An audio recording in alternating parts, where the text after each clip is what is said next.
நீங்கள் தவறவிட்ட எபிசோடுகளை இப்பொழுதே காணுங்கள் உங்கள் Tandivan.com மற்றும் Tandivan யூடியூப் சேனலில்.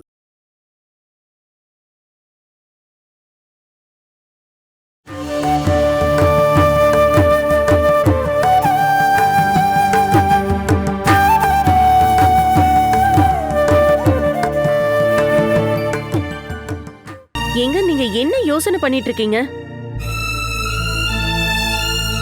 நீ ராஜுவை பத்தி சொல்லும்போது தான் எனக்கு ஞாபகமே வந்தான். சொல்லப்போனா அவனோட இந்த நிலைமைக்கு நாமளும் காரணம் இல்லை. அவன் வீடு வித்த பணத்துல 50 லட்ச ரூபாய் நான் கடனா வாங்கினேன். ஒரு மாசத்துக்குள்ள திரும்ப கொடுத்துறேன்னு நான் அந்த பணத்தை வாங்கினேன். அதுக்குள்ளதான் கம்பெனில பிரச்சனை வந்துருச்சு. ராஜு கிட்ட இருந்து பணம் கிடைச்சதுன்னு சொல்லிக்கிறதுல என்ன பிரயோஜனம்? நமக்கு அது யூஸ் ஆகவே இல்லைல்ல. சொல்ல போனா அது ஒரு அதிர்ஷ்டம் இல்லாத பணம். அதனாலதான் அந்த பணத்தை யூஸ் பண்ணி உங்களால எந்த பிசினஸும் பண்ண முடியாம போயிருச்சுங்க. அதுக்காக அவன் பணத்தை திரும்ப கொடுக்காம இருக்க முடியுமா? அது சரி. அப்படின்னா உங்க யோசனையில அதுவும் இருக்கா என்ன? அன்னைக்கு அவன் பணம் கேட்டு வந்து சண்டை போட்டுட்டு போயிட்டான். அதுக்கப்புறம் அவன் வரவே இல்லை. அதுல அவன் கொஞ்சம் டென்ஷன் ஆயிட்டான் போல இருக்க. அதுல கண்டிப்பா வருத்தப்பட்டிருப்பான். அந்த மாதிரி சொல்லிருக்க கூடாதுன்னு இப்ப எனக்கு தோணுது. சொன்ன எல்லாத்தையும் திரும்ப வாங்க முடியாதுல்ல. ராகுலுக்கு கல்யாணம் நடந்த விஷயமோ நம்ம கம்பெனியை கிருஷ்ணா வாங்கின விஷயமோ அவனுக்கு கண்டிப்பா தெரிஞ்சிருக்கான். தெரிஞ்சிருந்தோம் அவன் இந்த பக்கமே வரல. அவனுக்கு கொடுக்க வேண்டிய பணத்தை பாதியாவது கொடுக்கலாம் தான் நான் இப்போ யோசிச்சுட்டு இருக்கேன். பாமா, கடனாவது கம்மியாகும்ல, அவன் கோபமும் குறைஞ்சிரும். இப்ப நீங்க என்னதாங்க சொல்ல வரீங்க? அந்த பணம் ராஜுவோட வீடு வாங்கினதுக்கான பணம் தானே சொன்னீங்க? நீங்க சொன்ன அந்த பாதி பணம், அதாவது 25 லட்சம் ரூபாயை கொடுத்தா அதை வச்சுக்கிட்டு ராஜுவால ஒரு வீடு வாங்க முடியுமா என்ன? கண்டிப்பா முடியாது. அந்த 25 கொடுத்ததுக்கு அப்புறம் உங்களோட கையில மீதி 45 லட்சம் ரூபாய் மட்டும்தான் இருக்கும். அதை வச்சுக்கிட்டு உங்களால ஒரு வீடு வாங்க முடியுமாங்க? அதுவும் முடியாது.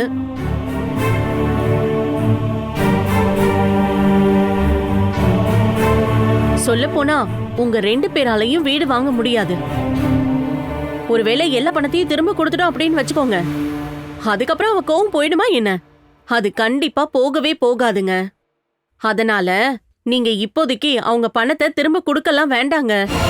அதை வச்சுக்கிட்டு நாம ஒரு வீடு முதல்ல வாங்குவோம். பணம் கையில இருக்கும் போதே நம்ம லேட் பண்ணாம வீட வாங்கியே ஆகணும். அதெல்லாம் சரிதான். ஆனா இது நாம அவனுக்கு காட்டுற வஞ்சனையாச்சே. அவன் நம்மளை விட பெரிய பிரச்சனை இருக்கிறதா நான் கேள்விப்பட்டேன். ராஜுவோட கம்பெனில 2nd ஃப்ளோர்ல வேலை பார்த்த ஒரு எம்ப்ளாயி மேல இருந்து கீழே வந்ததா இப்போ சொல்லியிருக்காங்க. இன்டர்னல் ப்ளீடிங் ஆகி அந்த ஆள் நேத்து தான் செத்து போயிருக்கானா. 15 லட்சம் ரூபாய் நஷ்டஈடு கேட்டு மற்ற எம்ப்ளாயி எல்லாருமே ஸ்ட்ரைக் பண்ணியிருக்காங்க. எம்ப்ளாயிஸ் இன்சூரன்ஸ் வச்சிருப்பாங்க. ராஜு செட்டில் பண்ணலனா அவன் ஜெயிலுக்கு தான் போகணும். இந்த நிலைமையில நாம அவனை கைவிட்டுட்டா அவ என்ன நினைப்பான்?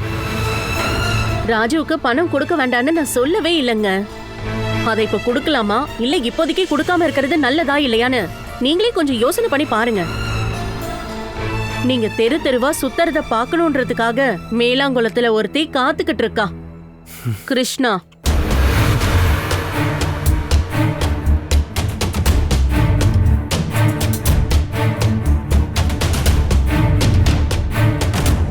அவளோட ஆசையை நிறைவேற்றி கொடுக்கணுமா இல்ல அவ முன்னாடி நீங்க ஜெயிச்சு காட்டணுமா? என்ன பண்ணணுங்கிறத நீங்களே முடிவு பண்ணிக்கோங்க. நான் சொல்ல வேண்டியதை சொல்லிட்டேன்.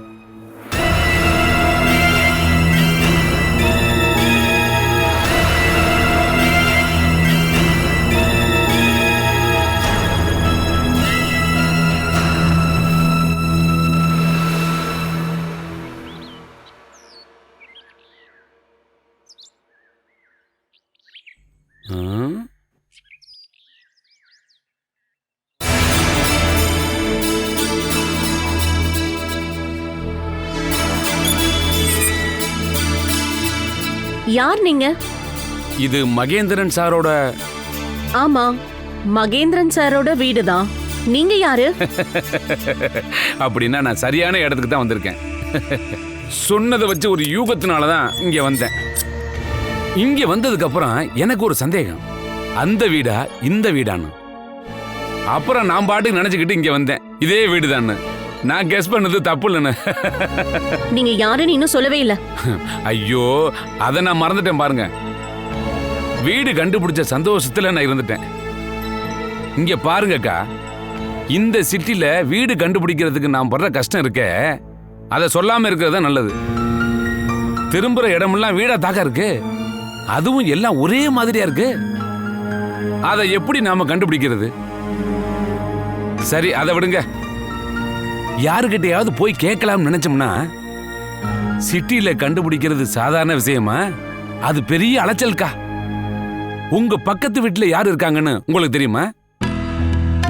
அதை தெரிஞ்சுக்கிறதுக்கு வாய்ப்பே இல்லை. அதுதான் சிட்டியோட பிரச்சனையே.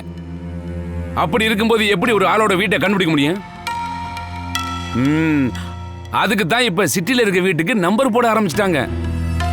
அதுல வேற பிரச்சனையும் இருக்கு. சொந்த வீட்டோட நம்பரையே எழுத மறந்துடுவாங்க. வீட்டோடைய பேர் மட்டும்தான் ஞாபகம் இருக்கும். அதை சொன்னா நாம எப்படி கண்டுபிடிக்க முடியும்? யார் பாமா? எனக்கு என்னங்க தெரியும்? இதோ இங்கதான் இருக்காரு. நீங்க யாருன்னு நான் தெரியாம கேட்டுட்டேன். அப்ப ஆரம்பிச்சாரு.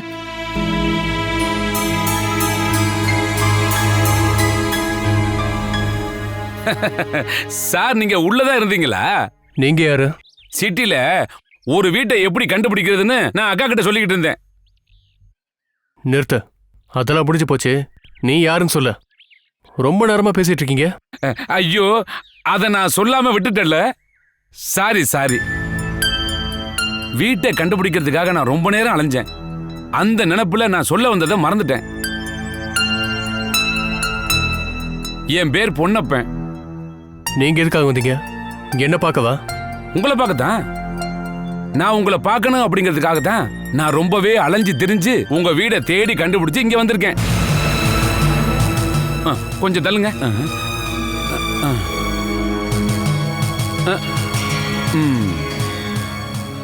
ஆமா சார், இது வாடகை வீடா? இருக்கலாம். இது சொந்த வீடாவும் இருக்கலாம். நீங்க எதுக்காக வந்தீங்கன்னு சொல்லுங்க. ஓ, நான் அதுவும் சொல்லல சார். நான் புரோக்கர் பொன்னப்பன். என்ன புரோக்கர்? இந்த வீடு இடம் பார்க்குற புரோக்கர் தான் சார். நீங்க எதுக்காக வந்தீங்க?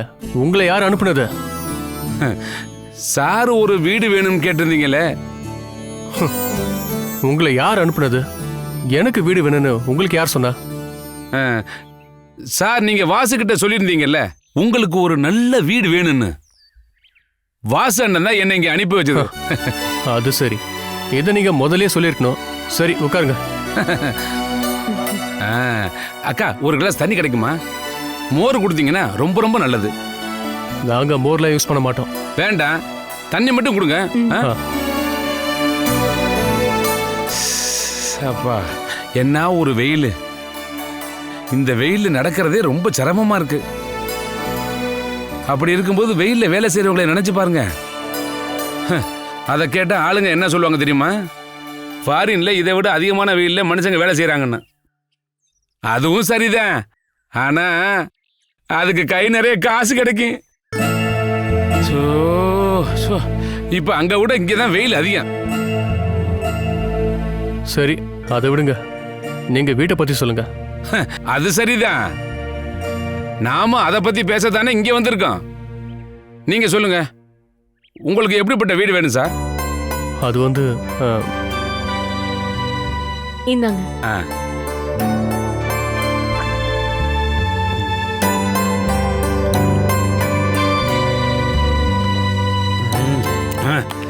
இது கிணத்து தண்ணி தானே? ரொம்ப கூலிங்கா இருக்கு. அப்படியே கிணத்து தண்ணி ருச்சி. பொதுவா சிட்டில எங்கேயும் கிணறே இருக்காது இல்லையா? எல்லாமே பைப்பு தானே. டேப்பை திறந்து விட்டாலே போதும். பாருங்க, மந்த விஷயத்த சொல்லுங்க. நம்ம விஷயம் தானே. சரி, சொல்லுங்க, உங்களுக்கு அப்படி எந்த மாதிரி வீடு வேணும்? சரி, உங்க கையில இப்ப என்னெல்லாம் வீடு இருக்கு? வீடு நிறைய இருக்கு சார் இந்த பொன்னப்பன் கையில. சாருக்கு எப்படி வேணும்னு சொல்லுங்க. 2 ஃப்ளோர் வேணுமா, காங்கிரீட் வீடு வேணுமா, இல்ல வில்லா டைப்ல வேணுமா? எத்தனை ஃப்ளோர் வேணும்? இதெல்லாம் நீங்க சொன்னா தானே அந்த மாதிரி ஒரு வீட்டை நான் கண்டுபிடிக்க முடியும். நீங்க சொல்லுங்கக்கா. வீடுன்னு வந்தா வீட்டுக்காரம்மா தான் அபிப்பிராயம் சொல்லணும். வீட்டுக்குள்ள எல்லா நேரமும் அவங்க தானே இருக்காங்க. ஆம்பளைங்க நம்ம எல்லா நேரமும் வெளியே தானே இருப்போம். நாம வீட்டை பார்க்க மாட்டோம் இல்லையா? ராத்திரி வீட்டுக்கு வரும்போது அந்த விளக்கு வெளிச்சத்துல பாக்குறது தானே நம்மளோட வீடு. நீயாவது கொஞ்சம் சொல்லி தொலைய. அந்த ஆள் எதுவும் சொல்ல மாட்டான். 2 பெட்ரூமா இருக்கணும். ரொம்ப பழைய வீடாவும் இருக்க கூடாது. காங்கிரீட் வீடா இருக்கணும். அப்புறம் ரூம் எல்லாம் ரொம்ப பெருசா வேணும். வீட்டை சுத்தி கொஞ்சம் இடமும் வேணும். நல்ல காத்தும் வெளிச்சமும் வர இடமா இருக்கணும். அப்புறம் சுருக்கமா சொல்லணும்னா ஒரு பெரிய வீடு தான் உங்களுக்கு தேவைப்படுது, சரிதானே? இப்ப நீங்க சொன்ன எல்லாமே சேர்த்து ஒரு 1 ல இருந்து 1.5 கோடி ரூபாய் வரும். அந்த அளவுக்கு பட்ஜெட் இருக்கா? அந்த அளவுக்கு இல்ல. முதல்ல வீடை பாக்குறேன், அதுக்கப்புறம் தானே பட்ஜெட். பட்ஜெட்டை பத்தி எதுக்கு நான் முதல்ல உங்களுக்கு சொல்றேன்னு தெரியுமா சார்? எல்லாரும் பெரிய வீடா வேணும் தான் ஆசைப்படுறாங்க. ஆனா கையில அதுக்கான பாதி பணம் கூட இருக்காது. ஒவ்வொரு வீட்டுக்கும் போய் விலையை பேசி எல்லாம் முடியும் போது அந்த வீட்டுக்காரங்கிட்ட திட்டு வாங்குறது நாங்க தான். அதனால தான் நான் கேட்குறேன். சுருக்கமா சொன்னா உங்களுக்கு ஒரு நல்ல வீடு தான் தேவைப்படுது. ஆனா பட்ஜெட் என்னன்னா அந்த அளவுக்கு உங்ககிட்ட பணம் இல்லை. ஒரே ஒரு வீடு இருக்கு, வாங்க போய் பார்த்துட்டு வரலாம். இப்ப வா. இப்ப இல்லாம நல்ல காரியத்தை எதுக்கு சார் தள்ளி போடணும்? ஒரு காரை ஏற்பாடு பண்ணுங்க, நாம உடனே போயிட்டு வந்துடலாம். நீ பஸ் எடுத்துட்டு வா, நான் போய் பார்த்துட்டு வரேன். அது ரொம்ப அற்புதமான வீடு சார். ஒரு 10-15 வருஷம் பழைய வீடு தான். ஆனா பார்த்தா அப்படி தெரியாது. அது இப்பவும் நல்ல ஸ்ட்ராங்கா இருக்கு.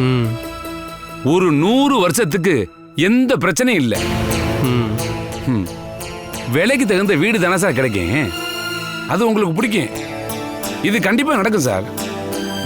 அந்த வீடு உங்களுக்காக ஒதுக்கிட்டேன். உறுதியா எடுத்துட்டு வந்துட்டேங்க. நானும் வரட்டுமாங்க? எப்படியோ நம்ம கார்ல தானங்க போறோம்.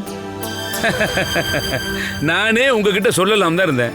நீங்களும் வாங்க, பார்த்து முடிச்ச உடனே அப்பவே ஒரு முடிவு எடுத்துடலாம் இல்லையா? தேவையில்லாம அலைய வேண்டாம் இல்லையா? நீங்க தைரியமா வாங்க, சரிதானே சார்?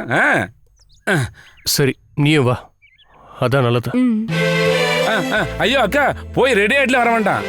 கார்ல தானே போறோம், போன ஒண்ணு வர போறோம். சீக்கிரம் சாத்துக்கு சாத்துக்கு.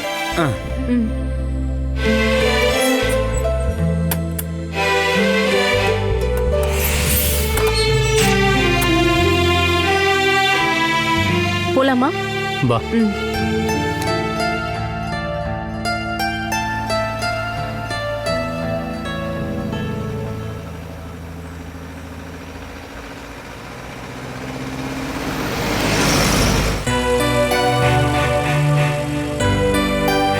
சார், நான் உங்களை பத்தி பெருமையா சொல்றேன்னு நினைக்காதீங்க. உங்களை மாதிரி ஐஸ்வர்யம் பொருந்தியவங்களுக்கு தான் அந்த வீடு. இருந்தாலும் அங்க வந்து பாக்குறோம், அதுக்கப்புறமா சொல்றோம். அதை பார்த்தா கண்டிப்பா உங்களுக்கு பிடிக்கும், எந்த சந்தேகமும் வேண்டாம். அந்த வீடு பார்க்கறதுக்கு அவ்வளோ அழகா இருக்கும். அந்த வீட்டில் தான் தங்கி இருக்கும் அப்படின்னு சொல்லும் போதே பெருமையா இருக்கும். நீங்களும் அக்காவும் சொன்னீங்கன்னாவே கண்டிப்பா அந்த கம்பீரம் கிடைக்கும். அது வேற விஷயம். இந்த இடத்த நல்லா பாத்துக்கங்க. இன்னும் கொஞ்சம் தூரம் தான், பாத்துக்கங்க. இந்த இடம் எவ்வளவு அருமையா இருக்கு பாத்தீங்களா? பெரிய பெரிய பணக்காரங்க வாழ்ற ஏரியா சார் இது. அதனால இங்க ஒரு சண்டையோ சச்சரவோ எதுவுமே இருக்காது. பாத்தீங்களா? எல்லாமே ஃபர்ஸ்ட் கிளாஸான வீடுகள். ஏப்பா, அங்க போய் நிறுத்து, அந்த கருப்பு கேட்டு பக்கத்துல. இங்கேதான் இங்கேதான்.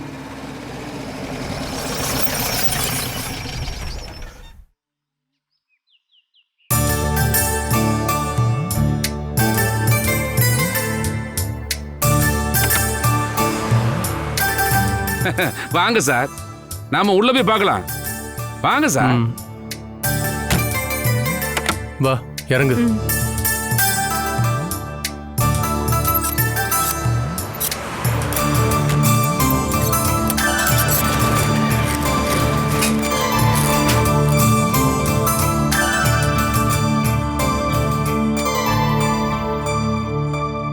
வாங்க சார்.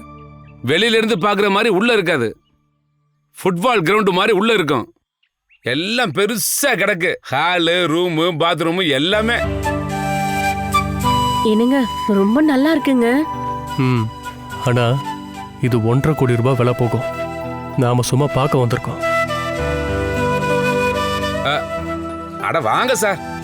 ஆ, இருந்தாலும் வந்துட்டோம்ல, வா போய் பார்க்கலாம். ம். பாருங்க, கார் போர்ட்டிகோ. இப்ப கார் இல்லைனாலும் நாளைக்கு நீங்க கார் வாங்கும்போது அதை நிறுத்த இடம் இல்லாம கஷ்டப்பட வேண்டாம். பாருங்க, இங்க ஃபுல்லாவே டைல்ஸ் தான். கால்ல மண்ணு ஒட்டும் அப்படின்லாம் பயப்படாதீங்க. வீட்டை வெளியே பார்த்த உடனே எனக்கு தெரியும் அக்காவுக்கு வீட்டை பிடிச்சிச்சுன்னு. உள்ள பார்த்தானா சாருக்கும் பிடிச்சிரும். வாங்க சார்.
எப்படி இருக்கு?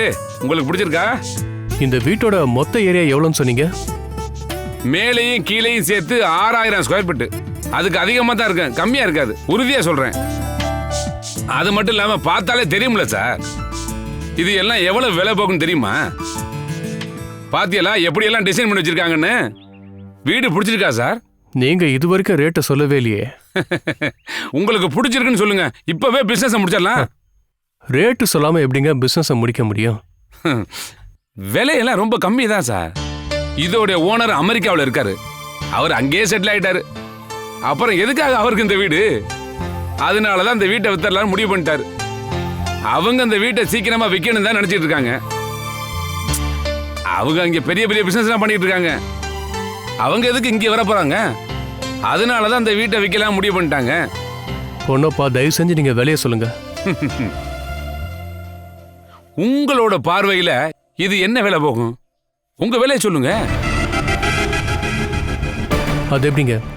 உங்க பொருளுக்கு நீங்க தானங்க விலை சொல்லணும். ஆமா சார், அதுவும் சரிதான். இந்த வீடு உங்க வீடு நினைச்சுக்கோங்க. இந்த வீட்டை நீங்க விக்கிறதா இருந்தா குறைஞ்சது எந்த விலைக்கு விப்பீங்க? அது எப்படிங்க என்னால சொல்ல முடியும்?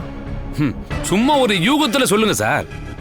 அந்த விலையை நீங்க கொடுக்க வேண்டாம், தெரிஞ்சுக்கத்தான் சொல்லுங்க. ஒரு 1.5 கோடி போகும் தானே நீங்க சொல்ல வர்றீங்க, அதானே? உண்மையிலே அந்த விலைக்கு தான் சார் போகும்.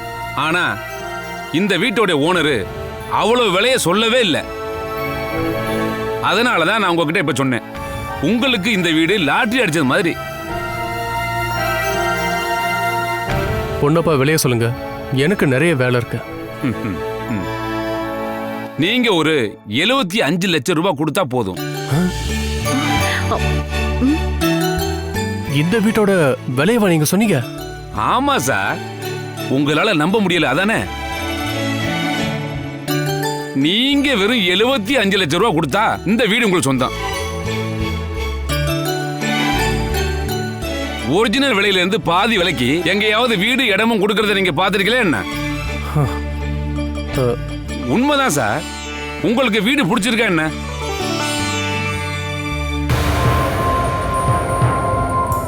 வீடு நல்ல வீடு தான் இருக்கு.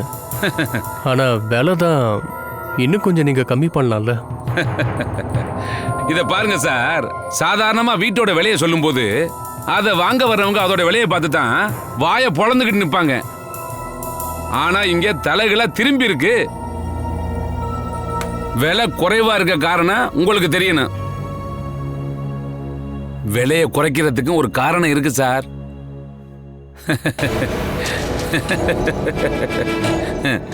அதுல ஒரு சின்ன பிரச்சனை இருக்கு. அதனாலதான் விலை கம்மி.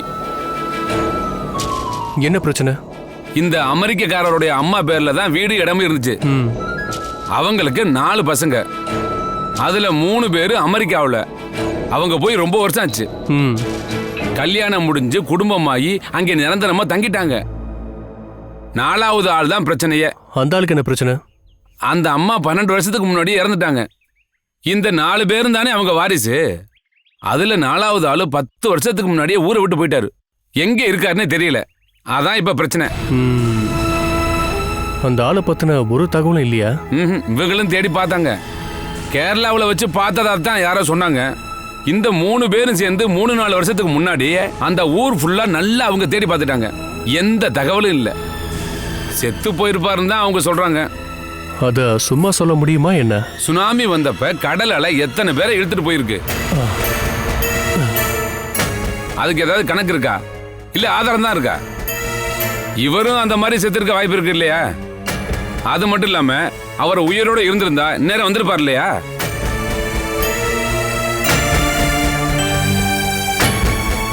இருந்தாலும் 4வது ஆள் இல்லாம சேல்ஸ் நடக்காது இல்லையா? அந்த ஆளும் வாரிசு தானே. அந்த ஆளு செத்து போயிட்டாருன்னு அவங்க சர்டிபிகேட் ரெடி பண்ணி வச்சிருக்காங்களே, அதை வச்சு சேல்ஸ் பண்ணிடலாம் தான் அவங்க சொல்றாங்க. அந்த ஒரு பிரச்சனை இருக்கிறதுனால தான் அவங்க விலையை கம்மியா சொல்றாங்க. உங்களுக்கு பிடிச்சு போச்சு அப்படின்னா நீங்க அவங்க கிட்ட விலையை பேசுங்க.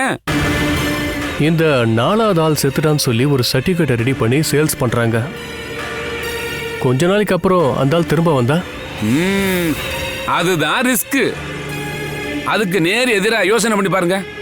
1.5 கோடி விலை போகக்கூடிய வீடு இடமும் வெறும் 75 லட்சம் ரூபாய்க்கு நீங்க இந்த வீட்டை வாங்கினதுக்கு அப்புறம் அந்த 4வது வாரிசு எப்பவுமே வராம போயிட்டானா? அதான் நான் உங்ககிட்ட ஏற்கனவே சொன்ன லாட்டரி. அப்படியும் நடக்க வாய்ப்பு இருக்குல்ல. இது வேண்டாம் பொண்ணப்பா. தேவையில்லாம ரிஸ்க் எடுத்து என் தோல்ல சுமக்க நான் விரும்பல. இது வேண்டாம். நாம வேற வீட பார்க்கலாம். கிளம்பலாமா? சரி கிளம்பலாம். ஆனா சார், நான் இப்பவும் சொல்றேன், இது ஒரு லாட்டரி சார். Bumper lottery. வீணாக்கிடாதீங்க. மாமா வாப்பலாம்.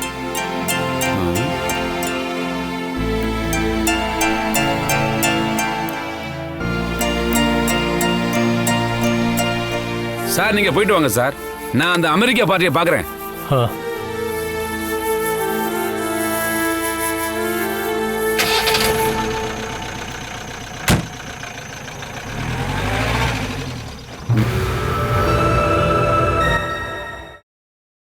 Catch us on TV, Tandivan.com, Facebook and YouTube.